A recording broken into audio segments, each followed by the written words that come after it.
And we are live. You already know who it is. My name is Mike Kyle, aka the Fantasy Vulture. I have over a decade worth of fantasy football experience, and I've continuously competed for fantasy championships over the course of the past 6 seasons. Let's make it 7 in 2020. But enough of me. I'm here for you. On today's episode of the FB Show, we are going to continue our Week 1 game recaps, breaking down every single Week 1 game, all through the lens of fantasy football. Up next, we got the Dallas Cowboys versus the Los Angeles Rams in their first game in SoFi Stadium. So if you are excited for this game recap, a few quick things from you. First off, smash that subscribe button, power running back status, later miss the video from me. Also hit that like button down below, like an open receiver downfield, Patrick Mahomes style, to show your support for this video in particular. And last but not least, you can follow me on all social media platforms at FFVulture. My goal for the subscribers, by the way, I want to hit 60 by the end of Week 1. So please help me achieve that goal. Thank you very much. You will not be disappointed moving forward. If you're new around here, you guys will find out how we do highlights. And if you're not, well, you guys already know. Let's get started, shall we? The first game at SoFi Stadium, we have the Los Angeles Rams versus the Dallas Cowboys. The Sunday night game for Week 1, a highly anticipated matchup. The over-under for this game was 51 points. Here we go to start off the game. First quarter, Robert Woods, a 30-yard bubble screen. As someone who started Robert Woods, I was happy to see this on the first play of the game. Later on that same drive, Malcolm Brown finds his way into the end zone for the first touchdown scored in this brand new state-of-the-art arena. Up next, later on, second quarter, Ceedee Lamb, welcome to the NFL. His first grab goes for 33 yards. He's going to be leaned on heavily in this offense moving forward. More on him in just a little bit. Then we're going to stick around the same drive here. We're going to pick up right where Lamb left off. Ezekiel Elliot, 19-yard receiving touchdown. And that tattoo says, "Feed me, feed Zeke." You guys know what he can do for your fantasy team. Second quarter, you guys know, I've talked about him all offseason long. Van Jefferson, my baby boy, his first career NFL catch is a thing of beauty for 31 yards. Then, to end out the first half, Zeke Elliott finds his way back into the end zone for a 1-yard touchdown. We're going to then shift over to the third quarter, 8 minutes left here, and Robert Woods picks up another monster game. Robert Woods played phenomenal in Week 1, 25 yards for him there. But then, this is the thing that's going to do it.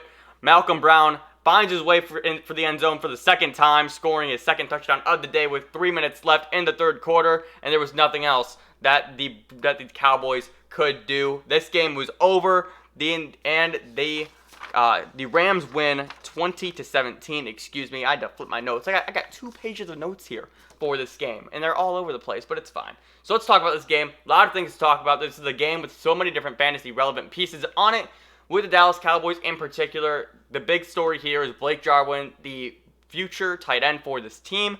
A lot of people were expecting him to break out for fantasy purposes. The buzz around him in training camp was immense. He unfortunately tore his ACL during the first quarter. It was like right as the game started too. It was one of those things where very, very similar to the Gordon Hayward injury against the Cavs a few years ago, where he obviously had that horrific injury. It was one of those things where all the hype and the buzz for this player has suddenly reached this boiling point, and then as soon as we get to actually see him on the field or on the court, a catastrophic injury happens, and as soon as he went down, we all knew it was a torn ACL. So super unfortunate for him, a guy who was, again, expected to break out this season.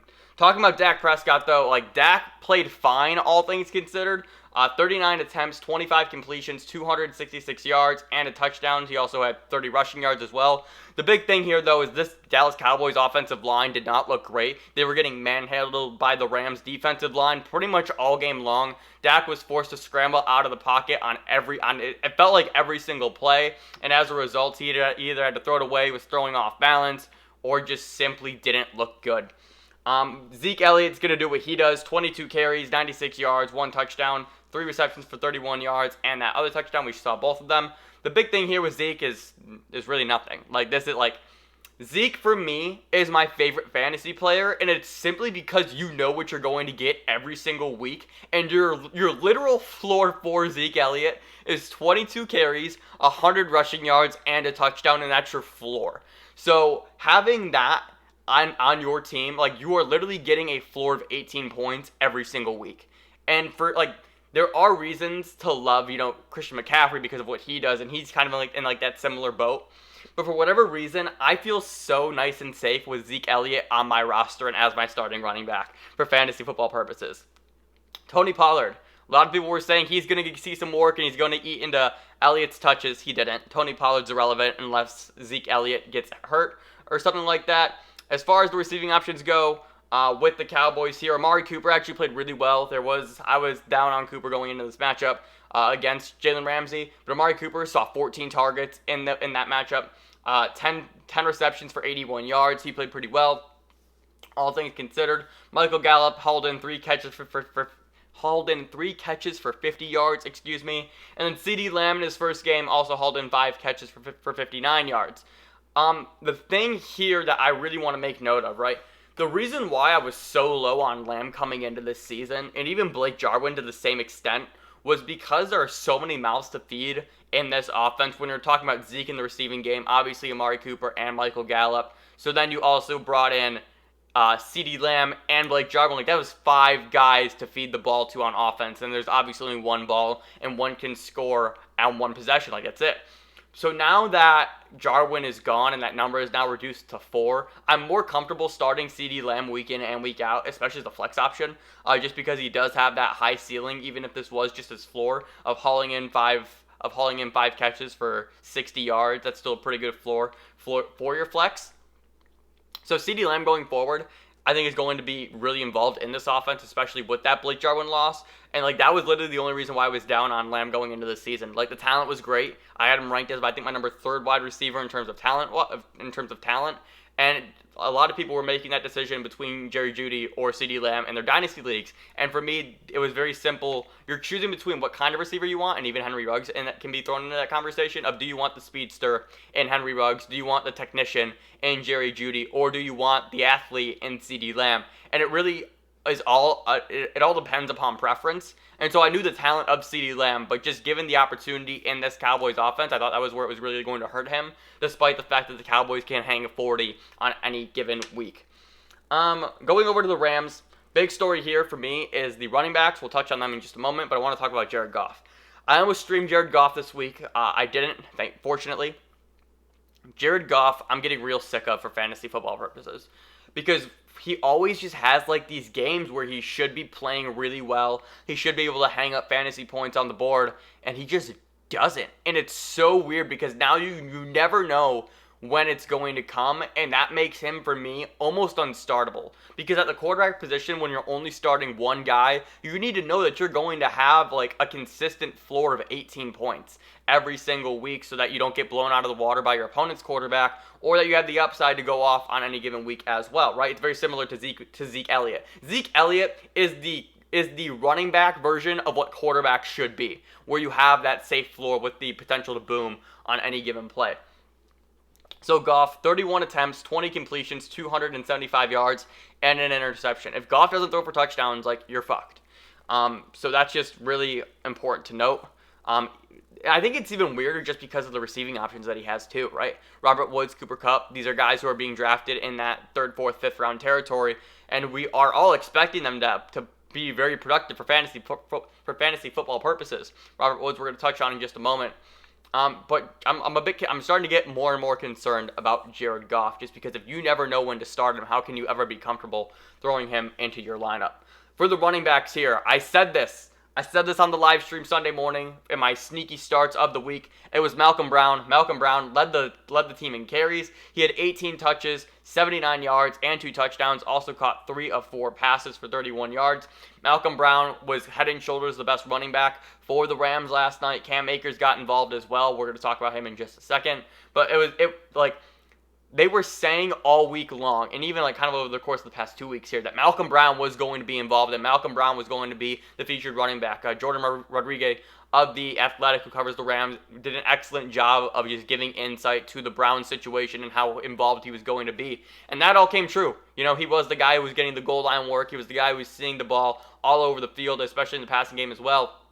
And Malcolm Brown, while I don't know how much long-term value he's going to have because of Cam Akers, Malcolm Brown, if you're in a pinch right now during the first during the first few weeks of the season. Maybe you had Le'Veon Bell go out with that hamstring issue. You can pick up Malcolm Brown off waiver wire right now, and you can safely start him over the course of the next 3 weeks or so. At least that's what I anticipate. As far as Cam Akers go, Cam Akers, one of my favorite running backs coming out of this draft from Florida State. He had 14 carries for 39 yards, and he also caught one pass for 4 yards. Really disappointing. It was encouraging, though, that they were giving him the ball. 14 carries in your debut as the number 2 option. That is a good sign moving forward. And it was just a matter of he just didn't produce. He's a super talented running back, I think. I think he's going to be very well. He's going to perform very well in the NFL, but this week just wasn't the week for him. I think they're really going to start to ease him into the offense, ease him into the game script, and really just let Malcolm Brown be kind of the guy for now. So while I'm not selling or panicking on Cam Akers by any means right now, he is absolutely a hold for me right now. Daryl Henderson had 3 carries. I've been saying this all offseason long. Daryl Henderson is dead. We need to burn him from our memory. If he was drafted as a second-round pick last year, and he wasn't even getting work over Malcolm Brown last year, why could we expect him to get the work this year? And especially when they drafted Cam Akers again in the second round. So back-to-back years, they spent second-round draft pick on running backs. That has to tell you something, right? So for me, Daryl Henderson is dead. He's droppable. I have no interest in him.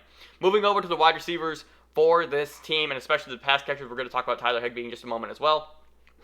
Robert Woods, unbelievable performance from him. He is a guy who is never a sexy start, but is going to give you consistent production every single week. Robert Woods had a carry for 14 yards. He also hauled in 6 of 8 targets for 100 yards. He finished the week with 14.9 fantasy points and half-point scoring.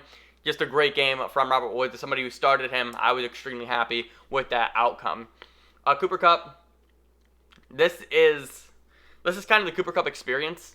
More or less, if Cooper Kupp doesn't find his way into the end zone, he's going to struggle to put up fantasy points. But because this offense can be so potent at times, you have to start him week in and week out. Cooper Kupp had 5 targets for 4 catches and 40 yards. Really a bust game for him. Again, this was a game where the over-under was 51.5, and we were all expecting the over to hit. And that just wasn't the case. It was actually one of the few unders. It was actually one of the few overs that did not hit. So it was a bit of a bizarre game in that sense. Van Jefferson saw 46% of the snaps, which was more than I was expecting him to see, admittedly, for how much I loved him. It was just one of those things where I thought that they were going to ease him into the offense, and they didn't. They kind of just threw him out there. 46% of the snaps is nothing to scoff at. He's a guy who I think his involvement is going to progress more and more throughout the season. I don't think he's going to have much viability in redraft leagues, but in Dynasty, I've been saying all offseason long, you need to go get Van Jefferson. He might be a guy that has slipped through the cracks during your rookie draft, so if he is on your waiver wire, please go get him and pick him up. Tyler Higbee, a lot of speculation about what his role would be going into the season. Were they going to start running more 12 personnel? Would they revert back to 11? What was his offense going to look like? Tyler Higbee, 40 yards, hauled in 3 passes on 4 targets. Played okay, played fine. Like I said, this game was a bit weird. The Rams really got moving early on with that Malcolm Brown touchdown with what Robert Woods was doing early on. And then for whatever reason, they really stalled and they stuttered throughout the rest of the game. So I'm not too concerned about Higbee. Gerald Everett left the game early with an injury. And again, if that is the case, Higbee should just be an auto start for you every single week. And I think Higbee was going to be an auto start for you regardless of if Gerald Everett was on the field. But I think that's going to do it for my Cowboys vs. Rams Week 1 game recap. If you enjoyed this video, be sure to leave a like and subscribe down below for all of my Week 1 content. You can click right up here. You can also follow me on all social media platforms at FFVulture. And I think that's going to be it. Remember, people come and go, but fantasy championships are forever. Before we go, actually, hit that subscribe button as well. Remember, my goal here is 60 subs before the end of Week 1. Help me hit that goal. Thank you so much, and I will see you in the next video.